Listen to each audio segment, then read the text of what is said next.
भक्तों, जब प्रयागराज कुंभ मेले का आयोजन पूरे शबाब पर था, लाखों की भीड़ से खचाखच भरा मेला मैदान, जगह जगह रंग बिरंगे झंडे, धूप, अगरबत्ती और मंत्रों की ध्वनियां एक अद्भुत माहौल का निर्माण कर रही थीं।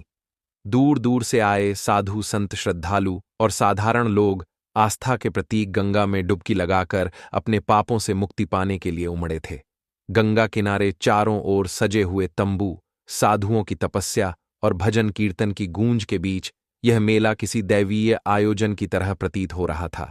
इसी माहौल के बीच मौलाना सईद की प्रविष्टि होती है। मौलाना सईद एक शिक्षित और खुले विचारों वाले मुसलमान मौलाना थे, जो धार्मिक सीमाओं से परे सोचते थे।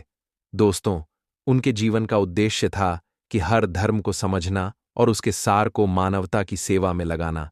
वे अक्सर अपने प्रवचनों में कहा करते थे कि धर्म का मकसद इंसान को जोड़ना होना चाहिए, तोड़ना नहीं। एक दिन मौलाना सईद के पास उनके एक हिंदू मित्र आए और उनसे कुंभ मेले के बारे में चर्चा करने लगे।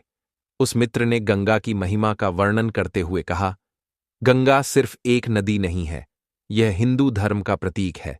इसकी हर बूंद में पवित्रता है। दोस्तों, इस बात ने मौलाना सईद के दिल में गहरा असर डाला।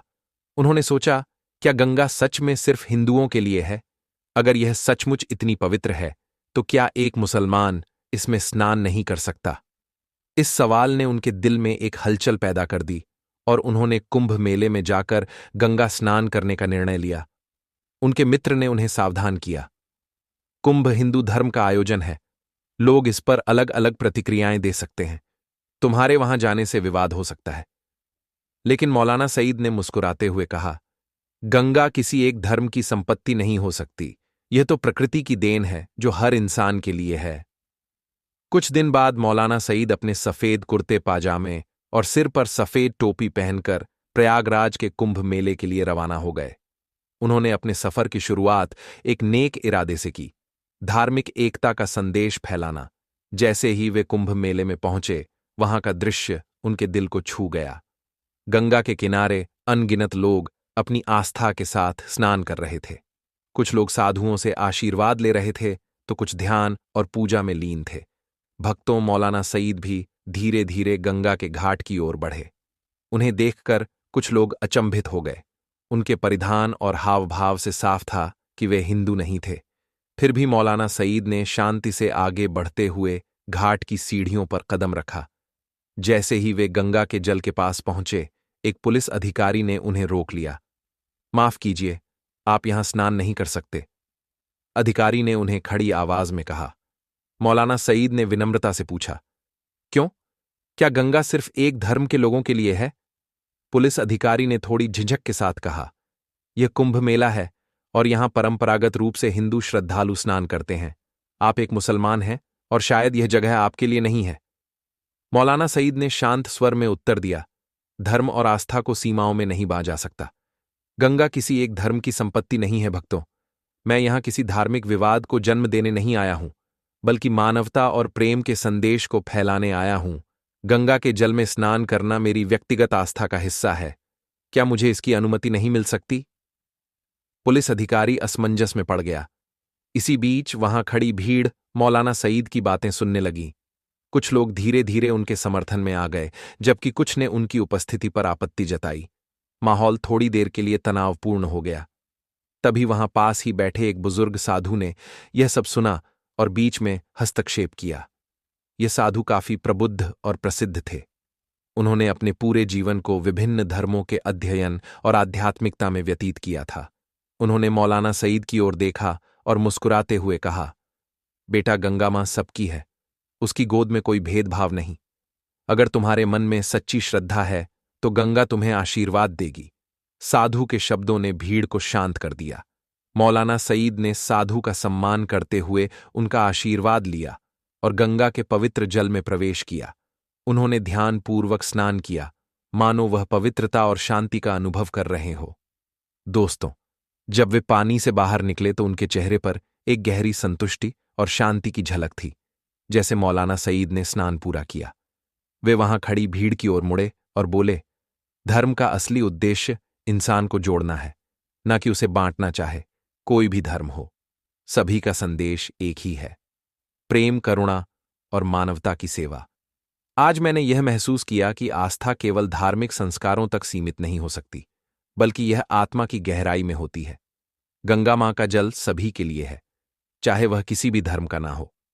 भीड़ में से कुछ लोगों ने तालियां बजाई और कुछ लोगों की आंखों में आंसू आ गए। मौलाना सईद की इस साधारण परंतु शक्तिशाली क्रिया ने वहां मौजूद हर व्यक्ति के दिल को छू लिया। यह घटना धीरे धीरे पूरे कुंभ मेले में फैल गई और अगले दिन अखबारों की हेडलाइंस में थी, मुसलमान मौलाना का गंगा स्नान, धर्म की सीमाओं को तोड़ने का संदेश। यह घटना हर जगह चर्चा का विषय बन गई, सोशल मीडिया पर इस घटना के वीडियो वायरल हो गए और लोगों ने इसे धार्मिक एकता और सद्भाव का प्रतीक माना।